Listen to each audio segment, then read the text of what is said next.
You ask Tiger to solve. This deals with linear equations with one unknown. The final result is x equals -4. Let's solve it step by step. Simplify the expression. Expand the parentheses.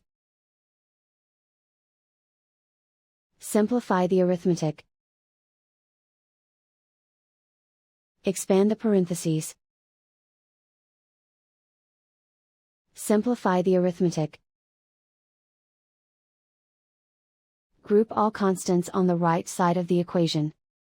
Subtract 8 from both sides.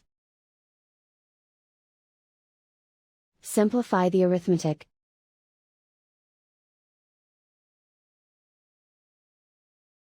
Isolate the x. Divide both sides by 2.